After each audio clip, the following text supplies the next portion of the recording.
Welcome to the latest edition of the Giants Hangout. As this is our weekly roundtable discussion, we recap the previous game. We also look ahead and we focus on three themes. Today, we're going to be focusing on another solid performance by the defense, explosive plays on offense, and also some missed opportunities on offense to put more points on the board. As the Giants, they snapped a four-game skid. They topped the Commanders at home 14-7. Lance Medow, Russ Salzberg, Howard Cross with you here on the Giants Hangout. And Howard, I want to start with you, and I think we should pick up where we left off a bit last week because the defense did a nice job keeping Josh Allen and company in check, and they held them to 14 points. You move the calendar forward another week. Well, they held the Commanders to 7 points, and let's be honest, if Washington doesn't get the turnover off the muff punt by Sterling Shepard, who knows if they even put any points on the board. So you're starting to see some consistency on the defensive side of the ball and another encouraging performance. Yeah, I think that like Dexter Lawrence had such a great game up front. And unfortunately, Nick Gates was the benefactor of that, and so did Lenny. Lenny had a great game. You had Thibodeau coming in making great plays, which was awesome. Okereke, another solid game, and you can't say enough about Banks at the rookie corner. He's playing against some of the better receivers in our league, and holding them down, which is really impressive. He's doing a great job as a rookie at that position, and if he keeps it up, he may win a few awards this year. That defense, has done a great job. There's not a lot of explosive plays against them. Any plays that are made are given up very, very sparingly now, and they seem to be getting into their rhythm, especially now that you see better play out of Dex. I mean, Dex has been solid all year, but now he's getting to the quarterback more. And when he gets to the quarterback up the middle, it causes all kind of havoc for the other guys. Yeah, Howard, I'm glad you mentioned. I mean, there's a lot of guys we can talk about, but Banks to me was not because of the interception.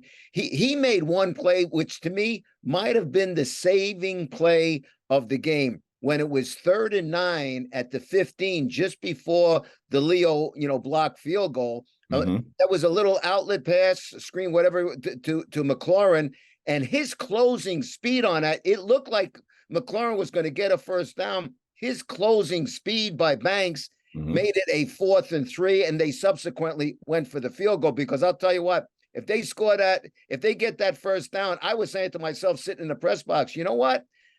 They're going to score a touchdown, and now I'm wondering if Ron Rivera is going to go for 2. Was that kind of thing. So I thought Banks was tremendous. I thought that was the clutch play. There were a lot of clutch plays with the sacks, and as you mentioned, Leo and the block.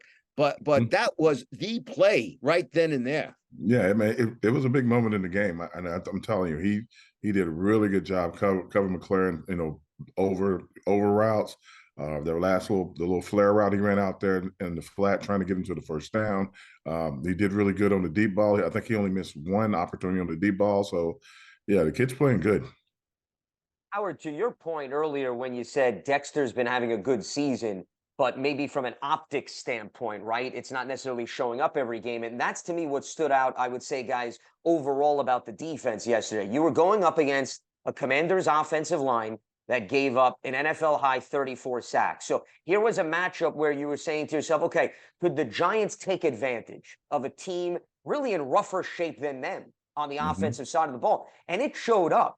You get 6 sacks when you only had 5 in the first 6 games. And Howard, as you were alluding to, Dexter Lawrence, he got 2. Kayvon Thibodeau, Bobby Okereke making plays. The cornerbacks. Remember, Dory Jackson was inactive yesterday. So it was more of the youth movement on the back end. And I think the youth movement obviously benefited from the pressure, but you could point to 8, 9 guys on defense, Howard, who showed up from an optics standpoint before we even take a look at the numbers.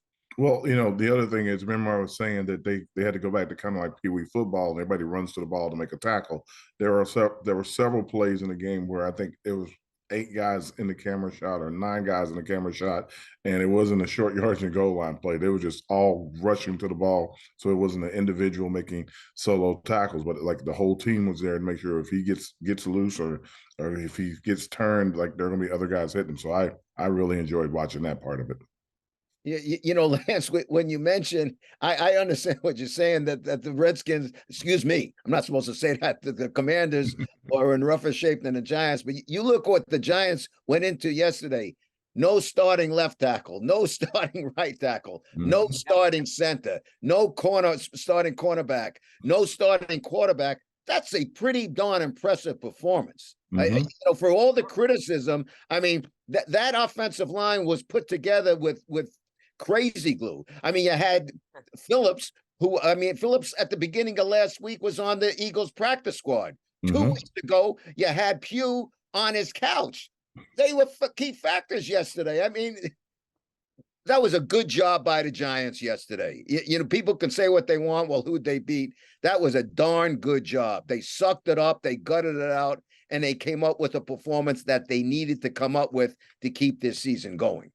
Yeah, they did. I thought the offensive line did a great job. I thought that, you know, for whatever reason, you know, Washington's front, if they wanted to get pressure, they could get pressure, but they just didn't do it all the time. Whether they were like lackadaisical, whether they weren't thinking that the Giants were going to put up that much of a fight, whatever it was, that they put themselves in bad position and the Giants got them.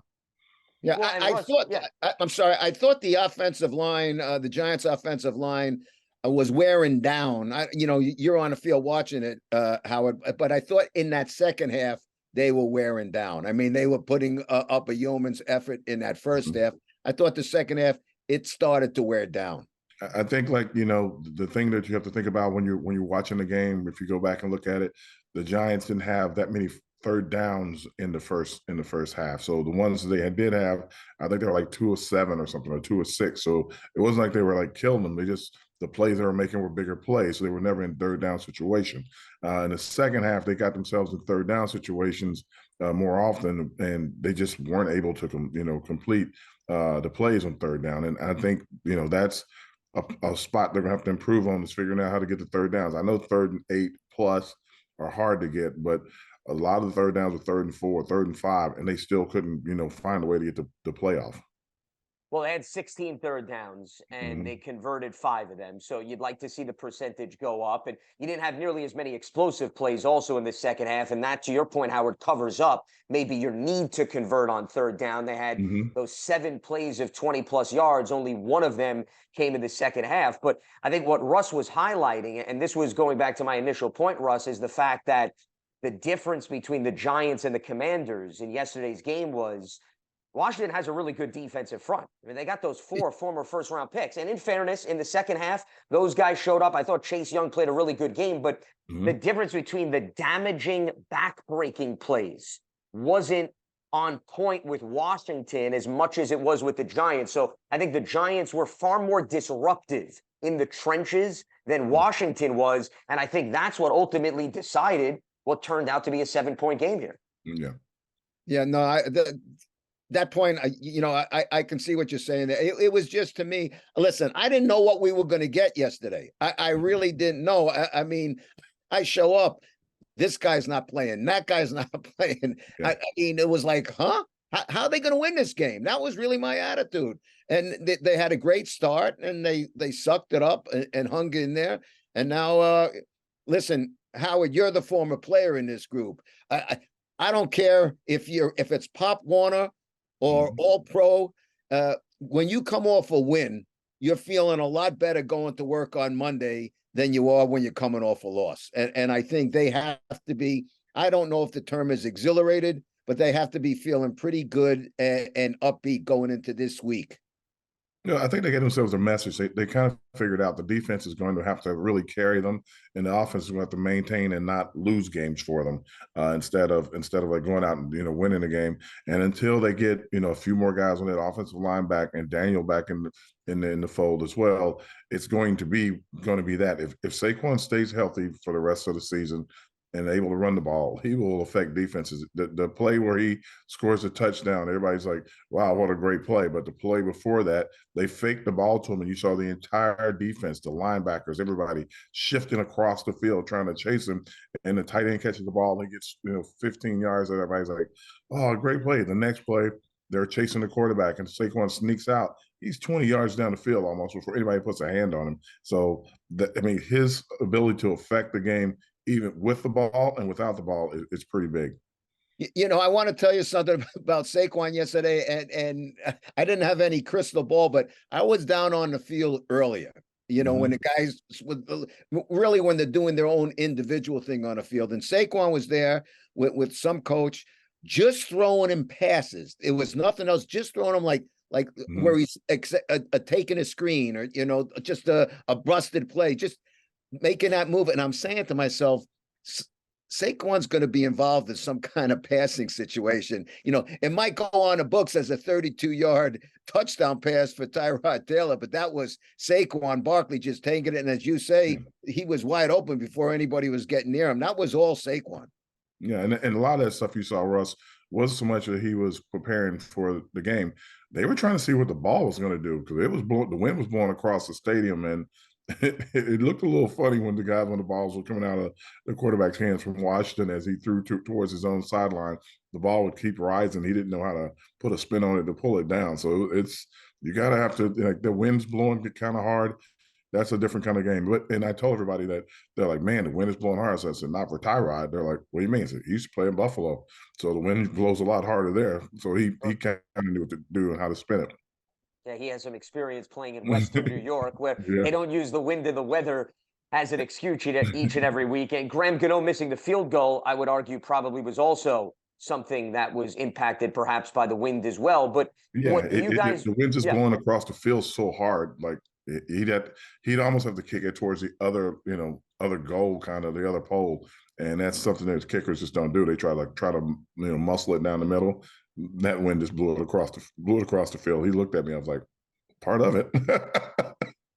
Well, you brought up Saquon Barkley. I want to elaborate on that point, because that brings us to the explosive plays subject that really came to the forefront yesterday. And as you guys know, I've been calling for this to happen for weeks, because I've been saying you can't methodically move the ball down the field every week and go through 10 to 12 play drives and expect everything to go right. It can't work like that in the NFL. And you get 6 of your 7 plays in the first half of 20-plus yards. And this is what Russ was talking about on the Saquon touchdown. Tyrod didn't throw a home run. It was a short dump-off pass to Saquon, and then he worked his magic. Wan'Dale Robinson, guys, short pass, then he makes a bunch of guys miss. Darren Waller in the medium range. Then we had the home runs, of course, with Jalen Hyatt. But, Howard, what I'm getting at is the explosive plays came in different forms. Some were off short passes and then yardage after the catch. Others were down the field. And the diversity, the variety of the explosive plays, I thought that was impressive. And that's what really jumped out to me, because you need to be able to rely on many formations, not just one guy in particular taking the top off the ball. Yeah, I mean, that works sometimes, and again, some of that is as luck. The Saquon play, again, he had shifted the entire defense with the fake before, and then the second play he gets to come out, and the defense is following the quarterback, thinking, we're not going to get fooled by the same play twice, and they dump the ball to Saquon on the backside, and he's out and running, and he's got one guy to beat. That's a hard tackle for any DB.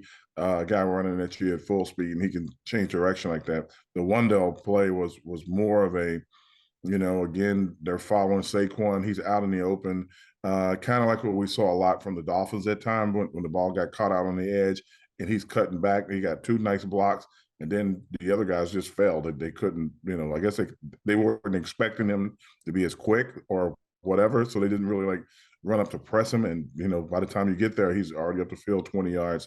And Waller's play, I think was a product of a quick hit up the middle. Again, once Jalen has gone deep a couple times, you can't squeeze everybody down into the box to try to be there for the intermediate passing. When Jalen and even Slayton, when they start getting down the field, you kind of have to have safeties back to kind of help over the top. When you got guys back to help over the top, if a guy catches the ball in an intermediate pass, there's not a safety bearing down on him right away to get a hit on him. Well, and that's why I think that it's so critical to get everybody involved, to your point, because what you just laid out, Howard, is you're making guys on defense think. You're saying to yourself, okay, is Saquon going to be the focus of the play? Is it going to be Jalen Hyatt? Is it going to be Wan'Dale Robinson? And the encouraging aspect of yesterday was guys made plays. Now, I know this is simplistic and it's stating the obvious, but how many times have we watched games early in the season and there were some opportunities down the field and guys just weren't making plays? I mean, that's what happened to me yesterday. They may have not finished all the time with putting points on the board, and we're going to get to that in a little bit, but when the ball was thrown down the field, Tyrod Taylor, Jalen Hyatt, they made plays. When Wandell had some space ahead of him, to your point, Howard, listen, if he makes three guys miss, if they're skating on ice, it doesn't matter. It goes down as a big chunk play. No matter how you get it at the end of the day, you just need to be able to capitalize. And that's what we were seeing consistently. I think what was encouraging to the guys, Lance, was that the offensive line, like Tyrod wasn't getting crushed. And that kind of helped everybody else's mojo out on an offensive standpoint. When you're back there and your quarterback's getting up from the fifth sack and it's the first quarter, people are like, holy smokes, what kind of day are we going to have? And I think him not getting crushed every play gave them all a little more confidence, and it helped them out a lot. Yeah, and you know something, Howard?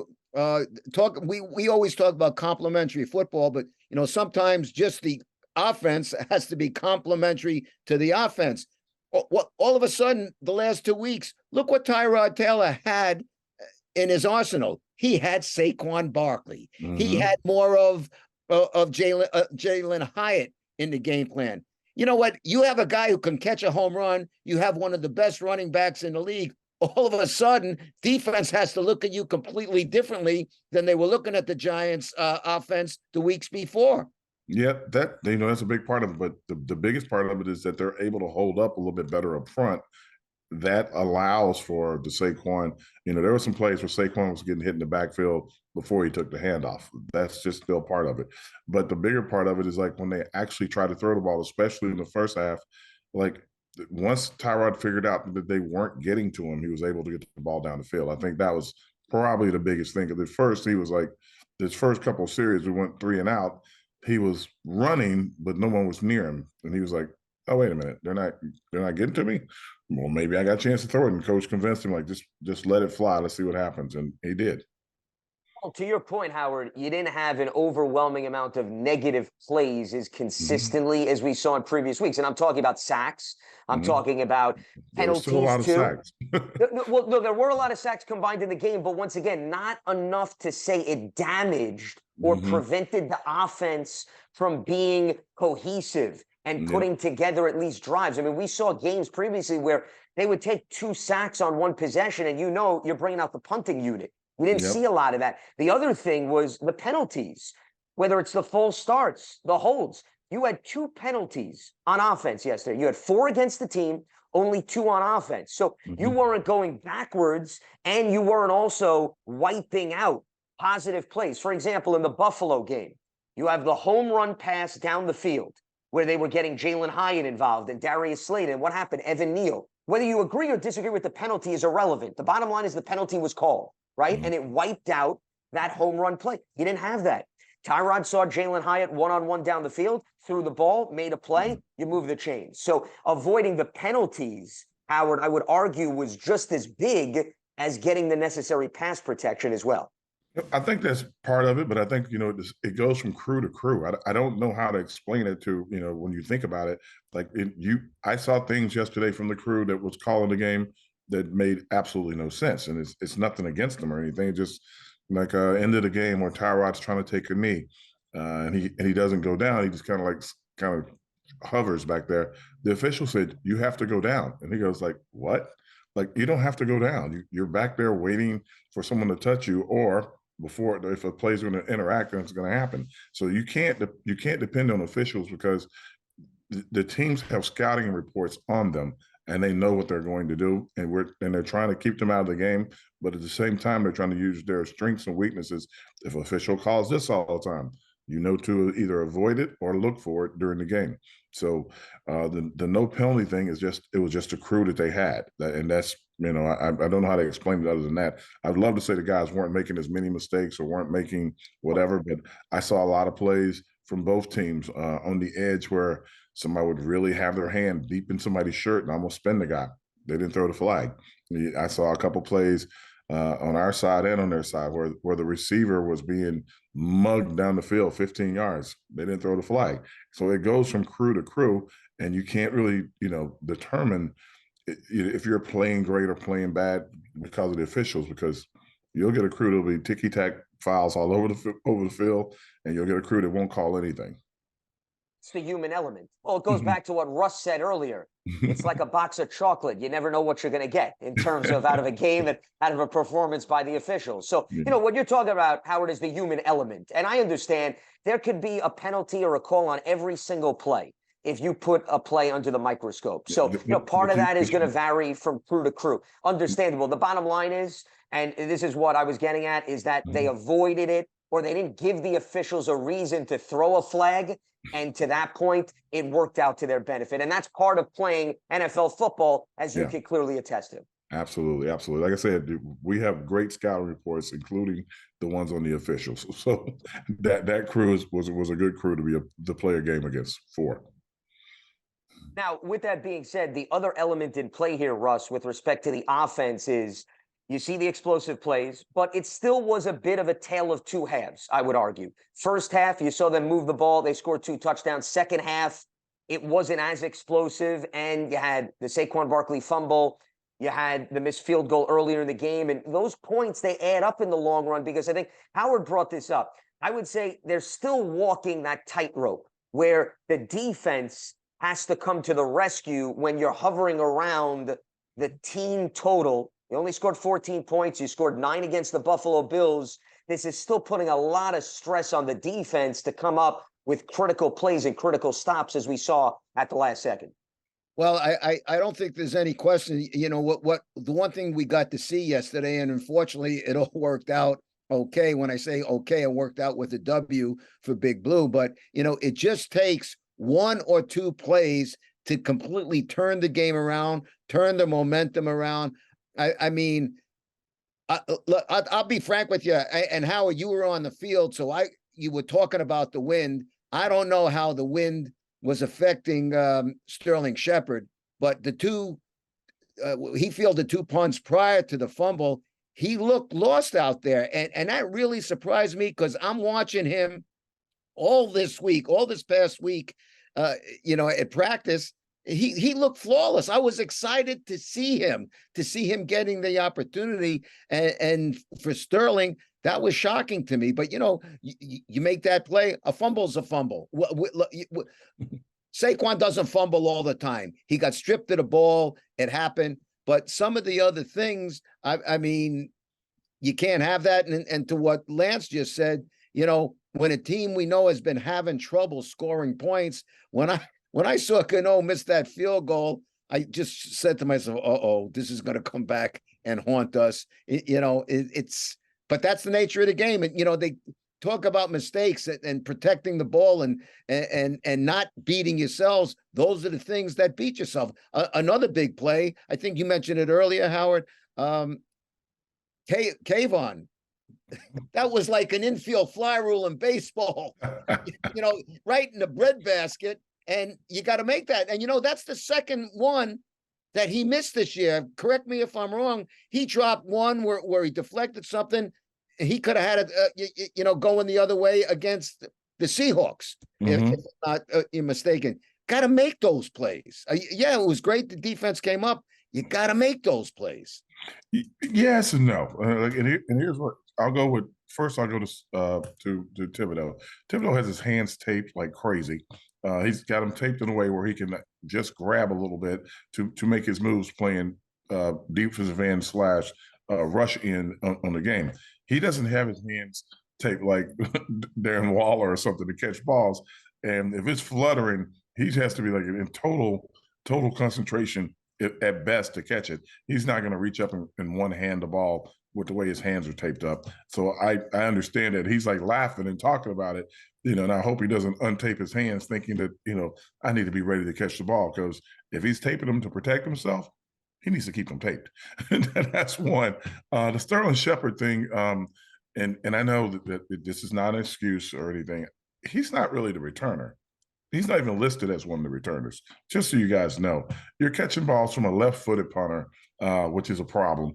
The ball is drifting a different way, and the wind's blowing. That it's just – and the end that he missed the ball on wasn't sun glare or anything. It's just a left-footed punter into the wind, and you got to get yourself under the ball. And one time he didn't, the other time he almost did. And you saw once they put Slayton back there, the first thing Slayton did was get out of the way when he couldn't get it. And the second time he just went under and caught it. If you're not the guy, because you got to remember the guys are you get the running back. Then it's Eric Gray. He suffered a calf injury. It's Gray, it's Jackson, and then it's Slayton. Those are the guys. I'm assuming they didn't want to put Slayton back there because they starting receiver. He plays a lot of players, plays a lot of reps on offense. But at the end of the day, if he's the third returner, you got to get him kind of ready to go, and he's going to have to do it. And I know that it's a big thing because last year Jackson got nicked up in the game, and they needed him. I don't know how to explain it. I mean, Shepard is a great return, great guy, got great hands, but with all the stuff that's going on with the wind and everything, and a left-footed punter, that was a stretch. So I'm surprised he made the first two catches when he made them. No, I'm not doubting that. That's why I asked you. I knew you were down on the field, and I was on the field pregame, and I could feel the wind. But that return situation, receiving punts for Sterling, for Shep, he might not be a return man by trade, but quite frankly, moving forward, with the emergence of Wan'Dale Robinson, I think making punt returns is where Sterling might have to be to get more game action. Well, again, I don't know anything about it. I know they got him on the team for a reason, for whatever reason it is, whether it's encouragement as a captain and help the guys for his leadership. But that would not be his strong suit, catching balls, catching punts from left-footed punters in the wind. Because there's no way to practice that unless you can do it with the guns machine or something. But there's really no way to practice that. So that's why I'm saying, he'll probably have other games where he's going to be the returner. He'll do great. But if it's something unique, you got to put the guy back there with the best chance of getting it done. As far as like Saquon fumbling the ball, I didn't really think that was a fumble, but he fumbled the ball. I think him trying to cover the ball up and take it into the crowd. If you notice, 2 or 3 times he got up and his arm was dangling. I don't know if he had a stinger or something with his elbow or whatever it was, but he's going to have to really work at and know the guys are going to be reaching and pulling at that arm when he goes into the crowd now. Well, he said after the game, Howard, he hyperextended his arm. He says he's going to be okay, but you could tell there was extra padding on the arm. And Daron Payne made a great play on the ball. As Saquon, remember, was going backwards on his behind, Daron, momentum-wise, is coming from the opposite direction, and he happened to loosen the football. And I think it was a backbreaker play because it wasn't so much the lost fumble, it was where they were on the field, guys. They were in the red zone. So you went from, at worst, packing on a field goal, perhaps, okay, and making it a 2-possession game to now completely missing out on everything. And that's why the accumulation of what Russ was talking about, Howard, it may not be so much, yes, Sterling was put in a position that he normally doesn't encompass, okay, and Kayvon is not an offensive player, and he's wearing different tape. Yeah. I understand that. It's missed opportunities, okay? Whether they're justified or not, Howard, it's meaning you have a chance to put the game away. And I know he's smiling, and I'll wait for your response, Howard. My point is, you have an opportunity to make the game a little bit more comfortable for yourself. That's all I'm saying, where you're not stressing out. You're not waiting for a 4th and goal stop at the end of the game. And we throw out the cliches of a game of inches. And it's the cumulative effect, because then at the end of the game, you're saying, if Kayvon does this, if Shepard does that, if Saquon does this, and I understand we all like to play the coulda, woulda, shoulda game, but that's, to me, what we saw front and center in how the game finished. Well, what I'd like to say, in dispute of what you're saying is they won the game.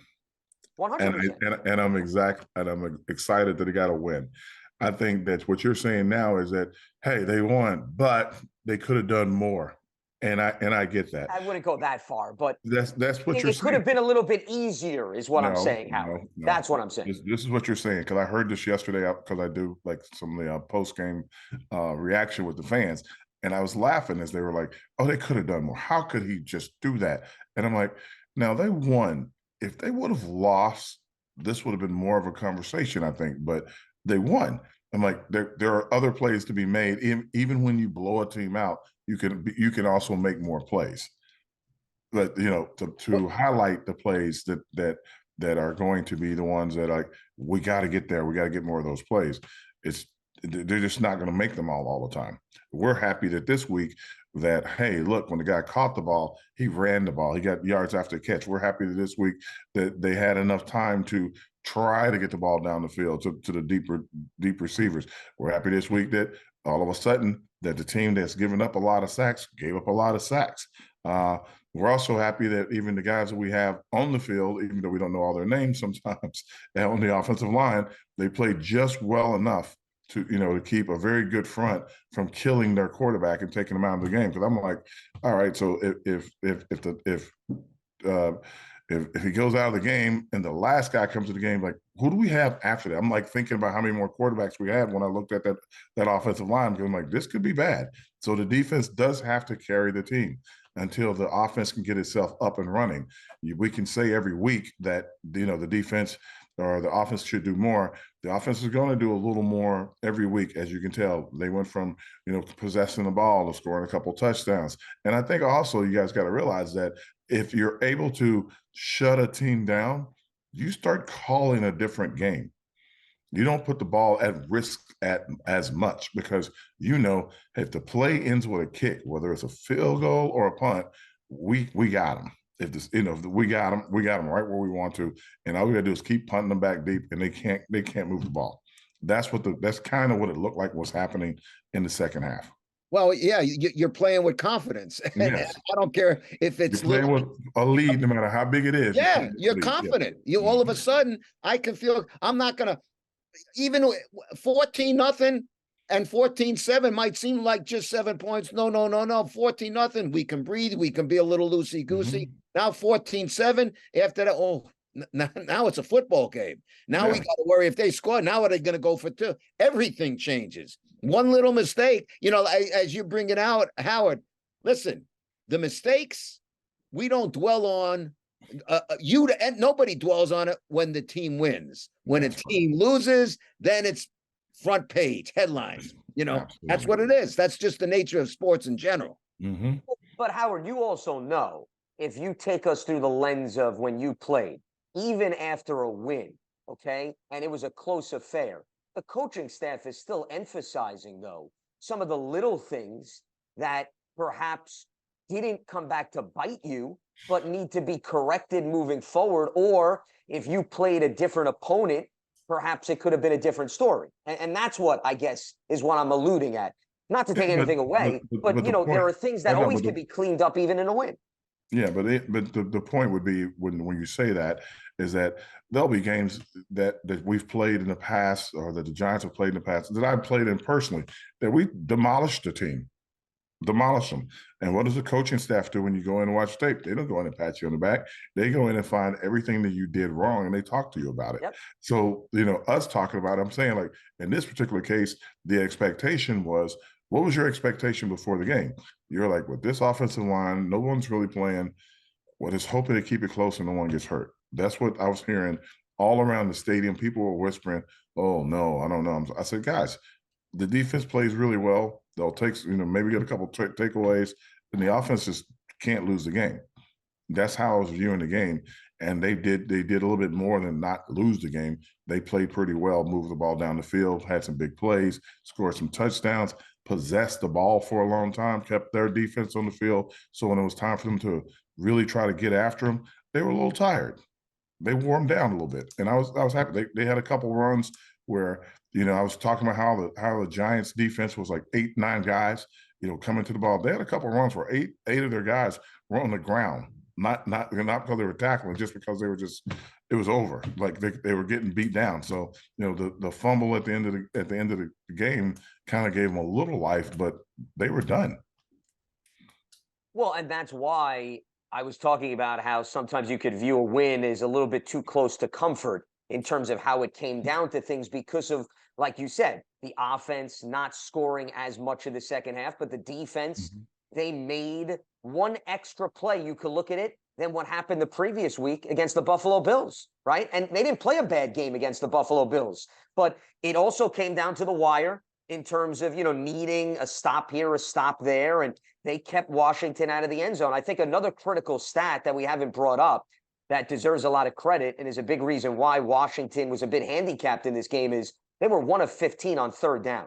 Yeah. And if you put an opposition in a position where they cannot stay on the field because they cannot convert third downs, I mean, you're pretty much making it virtually impossible for them to have any cohesion whatsoever on offense. And that was huge yesterday. And it wasn't as if, by the way, all the time that Washington was facing third and forevers. There were even some possessions where there were some manageable third downs, and the Giants defense still was able to put its foot down and make a stop. I think if there's any statistic that probably tells a big part of the defensive story, it would be more than the pressures and the sacks. It would be the third down defense by the Giants yesterday.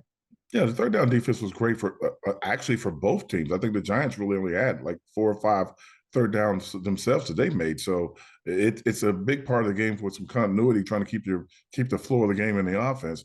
But as far as Washington goes, they couldn't block anybody. I as bad as our offensive line has been this year, theirs looked a lot worse. So I'm like, wow, they were getting after them, over and over and over again, and they took it on the chin. So third down, the first down, whatever down it was, they were getting after the quarterback. And it wasn't like all the sacks. I know that we had 6 sacks, but there were like plays where they were just hitting the kid over and over again. I'm like, man, he's a tough kid. He's got some bruises all over his body for sure. Hey, one guy we haven't mentioned, and I think it deserves mentioning because he's having himself a very solid season, is the punter, Jamie Gillen.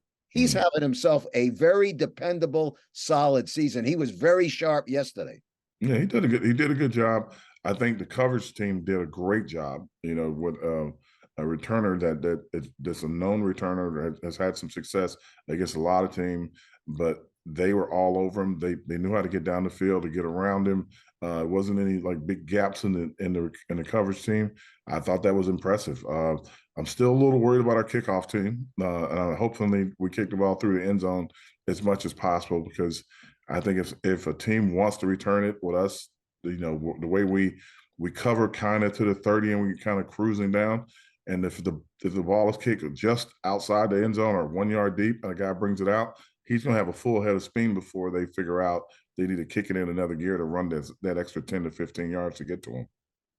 Well, you're referring to Jamison Crowder, Howard, who actually was with the Giants this offseason. But the last thing you want to do, especially in a game yesterday, is give the opposition favorable starting field position. Because once again, it's not a coincidence that the Commanders' lone touchdown came off of an extremely short field.